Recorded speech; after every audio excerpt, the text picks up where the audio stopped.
My fiancé accidentally texted me he could finally stop pretending to love me after our wedding. Tomorrow, I'm exposing him to both our families. My fiancé Brandon was laughing in the kitchen when my phone buzzed on the coffee table. I glanced down at the notification and saw his name lighting up the screen, except I could hear him 20 feet away making himself a sandwich. This message made me rethink my whole life. Once the wedding's over and she's locked in, I can finally stop pretending I'm happy all the time. I read it twice, 3 times. The words didn't change. My hands went cold as I picked up the phone and opened the full thread. It was meant for his brother, Ryan. The message sat there beneath a string of texts about groomsmen suits and bachelor party plans, completely out of place and impossibly specific. Brandon walked into the living room still chewing, his face easy and relaxed. Hey, you want to grab Ty tonight or? What does this mean? My voice came out thinner than I wanted it to. He squinted at me, confused. Then his eyes dropped to the phone in my hand. The color drained from his face so fast I actually watched it happen. He lunged forward and grabbed for the phone, but I pulled it back. Let me see that. No, answer the question. Babe, come on, don't answer it. He ran a hand through his hair and tried to smile, but it looked wrong. Stretched too tight. It's nothing. I was venting to Ryan, okay? Wedding stress is insane, and I just needed to blow off steam with my brother. You're taking it the wrong way. Blow off steam? I held the phone up so he could see his own words. You said you're pretending. You said once I'm locked in. That's not what I meant. It's guy talk. We say stuff we don't mean all the time. His voice pitched higher, defensive and scrambling. You know how Ryan and I are. We mess around. It was a joke. It doesn't read like a joke. Well, it was. He stepped closer, his tone shifting into something softer, almost pleading. Come on, Claire. You know I love you. I'm stressed about the wedding, about money, about a million things, and sometimes I say dumb stuff to cope. That's all this is. I scrolled up in the thread, scanning for context, for anything that would make this make sense. There were a few messages about the ceremony, a couple about his parents helping with the down payment on the house we were supposed to move into after the honeymoon, nothing that framed his message as sarcasm or humor. It just sat there, blunt and honest. If you're pretending, I said slowly, then what are you pretending about? Brandon's jaw worked like he was chewing through possible answers. I'm not pretending about us. I swear.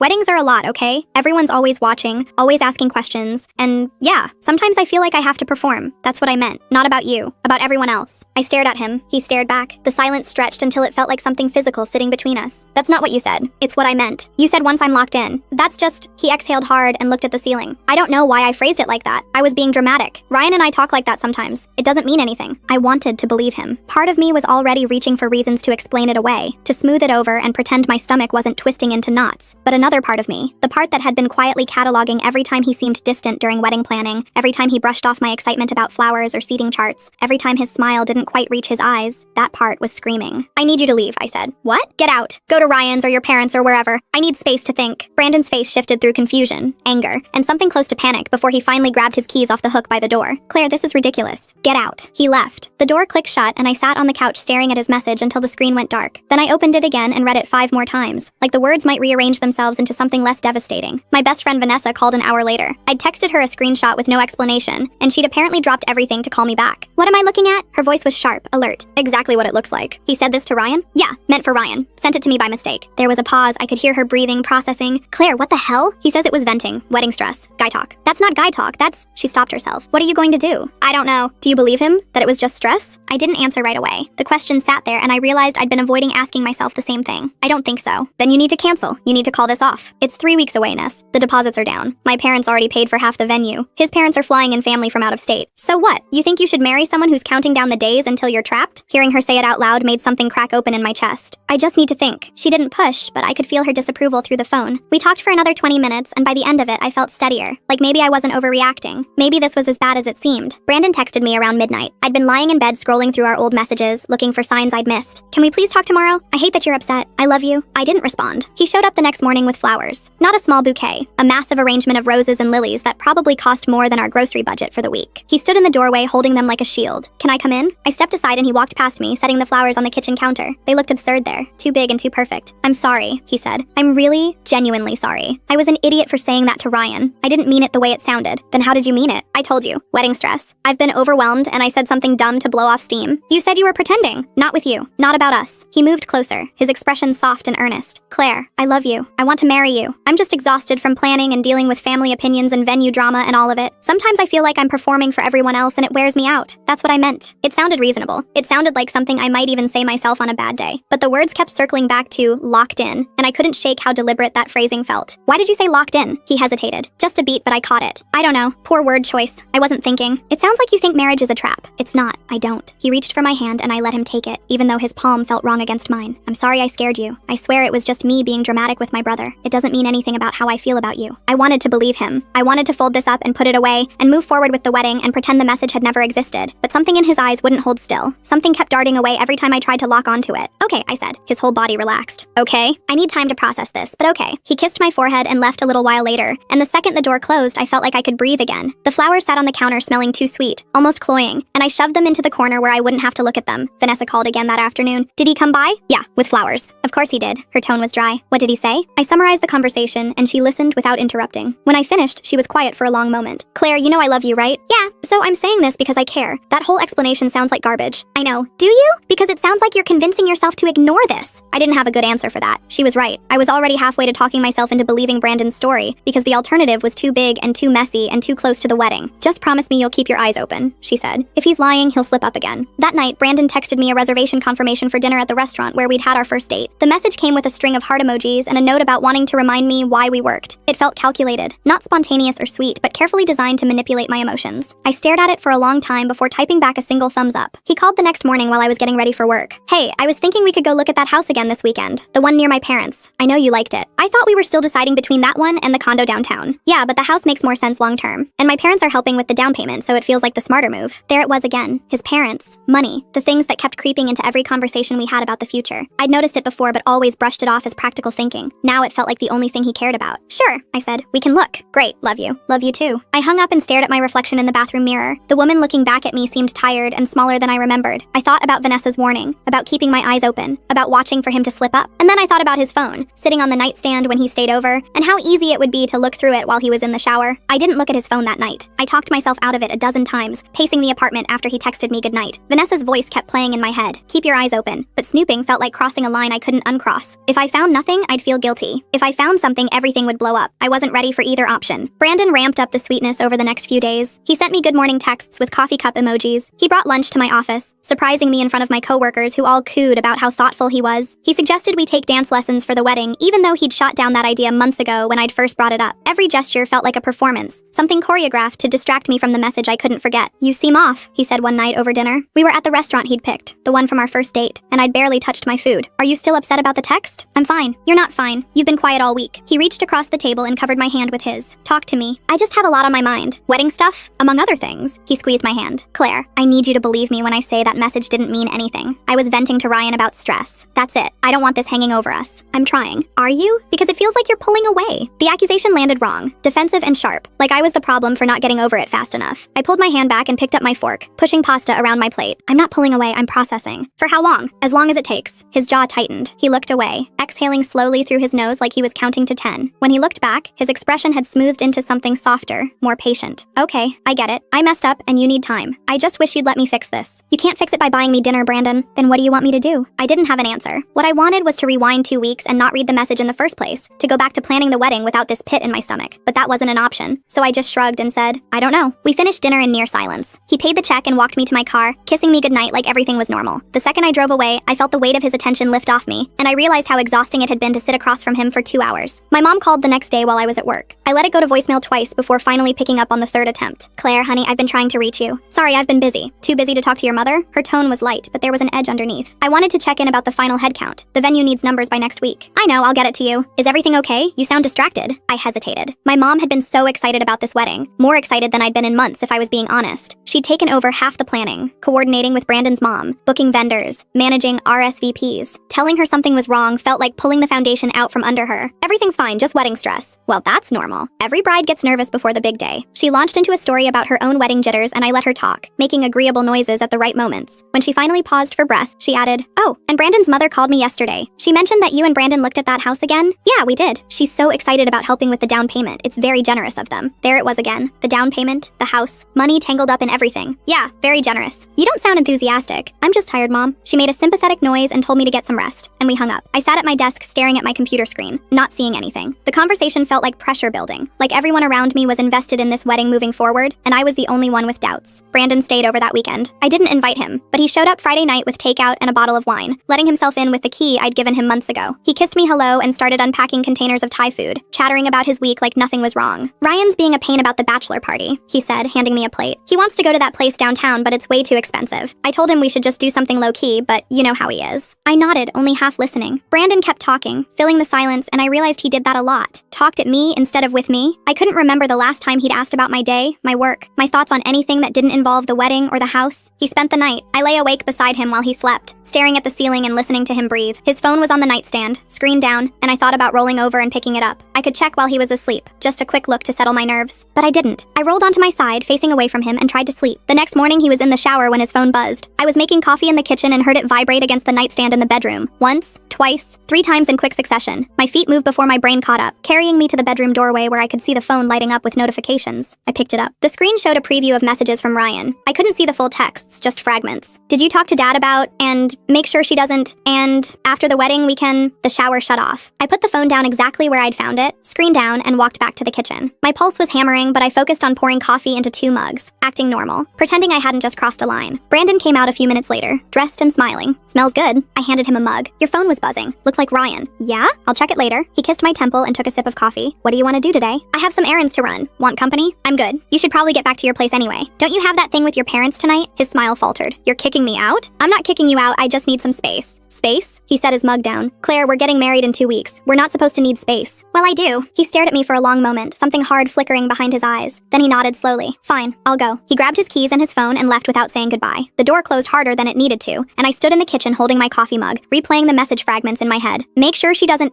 what? Doesn't find out? Doesn't change her mind? I texted Vanessa. Can you come over? She showed up 20 minutes later with pastries and a grim expression. I told her about the dinner, the phone messages, the way Brandon had been overcompensating all week. You need to look at his phone, she said. I can't just snoop through his stuff. Why not? He's clearly hiding something. Because if he catches me, he'll say I'm paranoid and controlling and he'll flip this whole thing around on me. Vanessa bit into a croissant considering, so don't get caught. Ness, I'm serious. He left his phone out. He's getting sloppy. Next time you have the chance, look. She leaned forward. Claire, you're about to legally bind yourself to this man. If there's something wrong, you need to know before you sign papers. She was right. I knew she was right. But the idea of actively looking for proof that my fiancé was lying to me felt like admitting our relationship was already over. Brandon came over Tuesday night without calling first. I was on the couch scrolling through old photos of us looking for the moment things had changed when I heard his key in the lock. Hey, he held up a bag from my favorite Italian place. Peace offering? I didn't want him there. I wanted space to think, to breathe, to figure out what I was doing. But he was already unpacking containers on the counter, pulling out plates like he owned the place. I wasn't expecting you. I know. I just missed you. He came over and kissed the top of my head. We've been weird lately and I hate it. Can we just have a normal night? Normal. Like the message had never happened. Like I hadn't seen fragments of texts about making sure I didn't do something. I wanted to ask him about it, to demand answers, but I was exhausted from carrying this weight alone. Sure, we ate dinner. He talked about work, about his coworker who kept messing up reports, about the new coffee shop that opened near his office. Surface-level things that required nothing from me except occasional nods. When we finished, he suggested a movie, and I agreed because saying no felt like more effort than just going along with it. Halfway through, his phone buzzed on the coffee table. He glanced at it, and his expression shifted. Just for a second, a flicker of something tense, before he picked it up and typed a quick response. Everything okay? I asked. Yeah, just Ryan being Ryan. What does he want? Nothing important. He set the phone face down and put his arm around me, pulling me closer. Forget about him. Let's just watch the movie. But I couldn't forget. I kept staring at his phone sitting there between us, thinking about what might be in those messages. When Brandon got up to use the bathroom, I grabbed it. His passcode was my birthday. I'd set it up for him months ago, teasing him about how easy it would be for me to snoop. He'd laughed and said he had nothing to hide. The phone unlocked. I opened his messages and went straight to the thread with Ryan. The conversation scrolled back weeks. Most of it was mundane, bachelor party planning, work complaints, sports scores. But then I found it, dated just a few days after the original message that had started this whole thing. Did you smooth things over with Claire? Yeah, mostly. She's still suspicious, but I'm working on it. You need to lock this down before she gets cold feet. Dad's already started the paperwork for the house transfer. I know, I'm handling it. Just make sure she doesn't find out about the trust stipulation. Once you're married, it doesn't matter, but if she bails now, we're screwed. She won't find out. And even if she did, I'd just tell her it's standard family stuff. I scrolled further. There were more messages, scattered across different days, all circling back to the same theme. The house, the money, his parents' trust that apparently required him to be married before he could access a significant portion. The down payment they'd offered wasn't generosity, it was insurance. A way to make sure I went through with the wedding so Brandon could meet whatever requirement his family had set. I heard the toilet flush. I closed out of the messages and set the phone back on the table, screen down, exactly how he'd left it. When Brandon came back, I was staring at the TV like I'd been watching the whole time. You okay? He asked. Fine. He settled back onto the couch and pulled me against him again. I sat rigid, my mind racing, trying to figure out what to do with what I'd just learned. Part of me wanted to confront him immediately, to hold up his phone and read every message out loud. But another part, the part that was learning to think strategically, told me to wait, to gather everything first, to make sure I had the whole picture before I blew it all up. The movie ended. Brandon kissed me goodnight and left around 11, reminding me about the venue meeting we had scheduled with both our mothers later in the week. I nodded and smiled and closed the door behind him, then immediately called Vanessa. He's doing this for money, I said the second she picked up. His parents have some kind of trust requirement that he has to be married to access it. That's why he's going through with the wedding. Are you serious? I saw the the messages, him and Ryan talking about house transfers and trust stipulations and making sure I don't find out. Vanessa was quiet for a beat. Claire, you need to call this off. I know. Like right now, tonight. Call him back and tell him the wedding's canceled. I can't just, there's so much money already invested. The venue, the catering, my parents already bought my dress. Who cares? You're about to marry someone who sees you as a financial transaction. She was right. I knew she was right. But the thought of actually canceling, of facing my family's disappointment and Brandon's anger and the enormous mess this would create, made me want to crawl under my bed and disappear. I need proof, I said. Screenshots or something. Otherwise he'll just deny it and make me look paranoid. Then get proof. Next time you have his phone, take screenshots and send them to yourself. What if he notices? Delete the evidence after you send it. Check his sent messages folder and delete it from there too. I spent the next day at work barely functioning, running through scenarios in my head. That night I texted Brandon asking if he wanted to come over. He showed up with that same eager energy, like he was winning me back one dinner at a time. We ordered pizza. He talked about the honeymoon, about how excited he was to finally relax after all the wedding stress. Every word felt like a knife. When he went to grab us beers from the fridge, I took his phone again. This time I was ready. I opened the thread with Ryan, scrolled to the relevant messages, and took screenshot after screenshot. Then I texted them to myself, deleted the text from his sent folder, and put the phone back. My own phone buzzed in my pocket. The screenshots were there, clear and damning. I had proof. Brandon came back with 2 bottles and settled onto the couch beside me, completely oblivious. We watched another movie. He held my hand. When he left that night, he told me he loved me and I said it back, the words tasting like ash. The venue meeting was Friday. Both our mothers were already there when Brandon and I arrived, sitting at a table with the event coordinator spread out in front of them with seating charts and timeline documents. My mom looked up with a bright smile that dimmed when she saw my face. Claire, honey, you look tired. I'm fine. Brandon's mom, Patricia, stood to hug us both. We're just finalizing the last few details. This is going to be such a beautiful day. The coordinator walked us through everything. Cocktail hour timing, dinner service, the schedule for speeches and first dances. My mom asked questions about linens and centerpieces. Patricia wanted to confirm the song list for the DJ. Brandon nodded along, making agreeable sounds, playing the role of excited groom. I sat there with my phone in my pocket, the screenshots burning a hole through the fabric. I could pull it out right now, show both mothers what their sons had been saying, end this before it went any further. Claire, the coordinator was looking at me. What do you think about the seating arrangement? It's fine. My mom frowned. You didn't even look at it. I'm sure whatever you picked is fine. Sweetheart, this is your wedding. You should care about these details. Brandon squeezed my hand under the table. A warning or a comfort, I couldn't tell. She's just overwhelmed, Mrs. Lawson. We both are. Everything looks great. The meeting dragged on for another hour. By the time we finished, I felt like I'd been holding my breath the entire time. We walked out to the parking lot together, both mothers still chattering about flowers and favors, and Brandon put his arm around me like we were the perfect couple. That went well, Patricia said. I'm so excited for you two. My mom hugged me goodbye, and I felt the weight of her expectations, her joy, her investment in this wedding that was about to implode. Brandon kissed me and promised to call later, and then they were all gone, and I was standing alone in the parking lot with my phone full of evidence and no idea how to use it. I drove to Vanessa's apartment instead of going home. She opened the door in sweatpants with her hair in a messy bun and took one look at my face before pulling me inside. What happened? I showed her the screenshots. She read through them twice, her expression hardening with each swipe. This is it, she said. This is proof. You need to end this now. I know. So why do you sound like you're not sure? I sank onto her couch. Because once I do this, it's done. There's no taking it back. My family's going to be devastated. His family's going to hate me. Everyone's going to have opinions and questions and Claire. She sat beside me and grabbed my hand. He's using you. For money. You understand that, right? This isn't about cold feet or wedding jitters. He literally only wants to marry you to get access to his trust fund. I know. Then what's the problem? I don't know how to do this. Do I just text him, call him, show up at his place? You confront him face to face, with witnesses. You make him own what he did in front of people so he can't spin it later. The thought made me want to throw up, but she was right. If I did this privately, Brandon would find a way to twist the story, to make me look unstable or paranoid. I needed other people to hear the truth straight from the source. Both families, I said slowly. I'll get both families together. Tell them I have something important to discuss about the wedding. Vanessa nodded. When? Tomorrow? Sunday dinner. We were already supposed to do a joint family thing next weekend, but I'll move it up. I texted my mom first, keeping it vague. Can we do family dinner tomorrow instead of next week? Something important came up about the wedding. She responded within minutes, concerned, but agreeable. Then I texted Patricia with the same message. She called instead of texting back. Claire, honey, is everything all right? Everything's fine. I just need to talk to everyone together. About the wedding? Yeah, it's nothing bad, I promise. Just some decisions that need to be made. The lie tasted bitter, but I forced it out. She agreed to tomorrow at 6 at my parents' house. I hung up and immediately texted Brandon. Family dinner tomorrow at my parents'. Both families. 6 o'clock. He called. I let it ring twice before answering. What's this about? Just some wedding stuff we need to finalize. Can't we do it with just us? It involves both families. Just show up, okay? He was quiet for a beat. You're being weird. I'm being efficient. We have a week left and there's still loose ends. Fine, I'll be there. I hung up before he could ask more questions. Vanessa was watching me with an expression I couldn't quite read. You're really doing this. I'm really doing this. That night, I barely slept. I kept rehearsing what I'd say, how I'd present the screenshots, what Brandon's face would look like when he realized I knew everything. My alarm went off Sunday morning and I felt like I'd been hit by a truck. Brandon texted around noon. Hey, what should I bring tonight? I stared at the message for a full minute before typing back. Just yourself. The day crawled by. I helped my mom set up the dining room, moving chairs and setting out plates while she chattered about how nice it would be to have both families together before the wedding. Every word was a knife. My dad asked if I was feeling okay, and I told him I was just tired. I'd texted Vanessa to meet us at 6 as a witness. Someone neutral needed to hear it. Brandon and his parents arrived first. Patricia brought wine, and Brandon's dad, Roger, immediately started talking to my father about golf. Brandon came over and kissed my cheek, and I let him, storing up the memory of his casual affection before everything shattered. Ryan showed up 10 minutes later. He clapped Brandon on the back and made some joke about bachelor parties that everyone laughed at except me. I stood in the kitchen doorway watching them all mingle, these people who had no idea what was about to happen. Should we sit? My mom asked, checking her watch. Yeah, let's sit. Everyone gathered around the dining room table. My mom had made roast chicken and vegetables, completely unaware this wasn't a celebratory dinner. The smell made me nauseous. So, my dad said once everyone had plates in front of them, "What's this about, Claire?" I pulled out my phone. Every eye in the room turned to me. Brandon was smiling, relaxed, completely unprepared. Ryan was cutting into his chicken. Patricia was reaching for the wine. "I need to show everyone something," I said. "Some messages I found on Brandon's phone." Brandon's smile froze. "Claire, these are from Brandon and Ryan's conversation." I started reading directly from the screenshots. "Did you smooth things over with Claire?" "Yeah, mostly. She's still suspicious, but I'm working on it." "Claire, stop!" Brandon's voice was sharp now, panicked. I kept going. "You need to lock this down before she gets cold feet. Dad's already started the paperwork for the house transfer." Roger's fork clattered against his plate. Patricia went pale. "That's out of context," Brandon said, standing up. "You're taking that completely out of context. Just make sure she doesn't find out about the trust stipulation." I read, my voice steady even though my hands wanted to shake. "Once you're married, it doesn't matter, but if she bails now, we're screwed." "What trust stipulation?" my mom asked, looking between Brandon and Patricia. Patricia opened her mouth, but nothing came out. Roger was staring at Brandon with an expression I couldn't name. Ryan had gone very still, his eyes fixed on his brother. "There's a family trust," Brandon said finally. His voice was different now, stripped of the easy charm he usually wore. "It requires me to be married before I can access certain assets. But that doesn't mean—" "She won't find out," I interrupted, reading the last message. "And even if she did, I'd just tell her it's standard family stuff." The silence was deafening. My dad was the first to speak. "You're marrying my daughter for money?" "No, that's not—" Brandon ran his hand through his hair. "It's more complicated than that. It sounds pretty simple to me," Vanessa said, already in the doorway with her arms crossed. "Right on time." "This is a private family matter," Patricia said, finding her voice. Her eyes were on me, sharp and defensive. "Claire, you had no right to go through Brandon's private messages." "I had every right," I shot back. "He sent me a message by accident 2 weeks ago saying he was pretending to be happy and couldn't wait until I was locked in. I've been trying to figure out what that meant ever since." "That was taken out of context too," Brandon insisted. "I was venting about wedding stress, not about you." "Really? Because these messages say otherwise." I held up my phone. "You're not marrying me because you love me. You're marrying me because your family's money is tied up in a trust requirement." Roger spoke up, his voice heavy. "Brandon, is this true?" Brandon looked at his father, then at me, then back at the table. His shoulders sagged. "The trust has a marriage clause, yes, but that's not why I proposed. I love Claire. The trust thing is just, it's a factor, but it's not the only factor." "A factor?" My voice came out flat. "I'm a factor in your financial planning." "That's not what I meant." "Then what did you mean?" my dad demanded. "Because from where I'm sitting, it sounds like you manipulated my daughter into a marriage so you could access your inheritance." "I didn't manipulate anyone." Brandon's voice rose. "Claire and I had a real relationship. The trust thing just, it made the timing make sense." "The timing," my mom repeated quietly. She was looking at me now, her face stricken. "Claire, did you know about this trust?" "Not until this week. He never told me. Neither did Patricia or Roger." I turned to Brandon's parents. "Did you offer the down payment on the house knowing it would make it harder for me to back out?" Patricia's silence was answer enough. Ryan cleared his throat, breaking the suffocating silence. "Look, this is all being blown out of proportion. A lot of families have trust requirements. It's not that unusual. Then why hide it?" Vanessa pushed off from the doorframe, her voice cutting. "If it's so normal, why didn't Brandon tell Claire from the beginning?" "Because he knew how it would look," my dad said. His voice had gone cold in a way I'd never heard before. "He knew my daughter would never agree to marry someone who saw her as a means to an end." "That's not fair," Brandon said, but there was no conviction in his voice anymore. "I do love Claire. The trust doesn't change that." I looked at him across the table, this man I'd almost bound my life to, and asked the only question that mattered. "But you would have married me anyway, even without the trust requirement, right?" He hesitated. The pause was less than a second, maybe just a breath, but everyone in the room felt it land like a stone in water. That hesitation told me everything I needed to know. "Get out," my dad said. "Mr. Lawson, get out of my house. All of you." He gestured toward Brandon, Ryan, Patricia, and Roger with a sweep of his arm. "This wedding is off. You're not marrying my daughter for a paycheck." Patricia stood up, her expression hardening from defensive to something uglier. Angry. "You're making a huge mistake, Claire. Do you know how much money your parents have already sunk into this wedding? How much we've invested? You're throwing away everything over a misunderstanding." "It's not a misunderstanding," my mom said quietly. She'd been silent through most of the confrontation, but now she stood up and moved to stand beside my dad. "Brandon lied to our daughter. You all did. The wedding is canceled." Brandon's phone started ringing. The sound was jarringly loud in the tense silence. He pulled it out, and I saw Ryan's name on the screen, even though Ryan was sitting right there at the table. Brandon's eyes went wide, and he looked at his brother, whose face had drained of all color. "Answer it," I said. "It's nothing." Nothing. Answer it on speaker. Brandon's hand was visibly shaking now as he accepted the call and tapped the speaker button. Ryan's voice filled the room, tinny and rushed, and completely unaware he was on speaker. Hey, just checking. Did Claire figure anything out? Dad's freaking out about the trust paperwork and wants to know if we need to accelerate the timeline. The Ryan at the table lunged across his chair toward Brandon's phone, but my dad was faster. He grabbed it from Brandon's hand and held it out of reach. Who is this? My dad demanded into the phone. There was a pause, confusion crackling through the speaker, then a different voice, older and measured. This is Gerald Whitman, the family attorney. Who is this? This is Robert Lawson, Claire's father, and I think you and your sons have some explaining to do. The line went dead. We all stared at Roger at the table, who was looking at Brandon's phone like it had personally betrayed him. That was a recording, Ryan said desperately, his voice pitching higher. Someone's messing with us, setting us up. Really? Vanessa pulled out her own phone with a predatory smile. Because I can call Roger's number right now and verify. Want me to? No one answered. The silence stretched and stretched until it felt like the air itself was pressing down on all of us, suffocating and heavy. Brandon finally spoke, his voice hollow and defeated. I'm sorry. Sorry for what? I asked. For lying? For using me? For wasting months of my life? For all of it. He wouldn't look at me, his eyes fixed somewhere on the table between us. The trust requirement was real, and yes, it factored into my decision to propose when I did. But I did care about you, Claire. That part wasn't fake. Just not enough to tell me the truth. He didn't argue. There was nothing left to argue with. Patricia gathered her purse from where she'd hung it on the chair, her movements sharp and angry. We'll expect reimbursement for the expenses we've covered.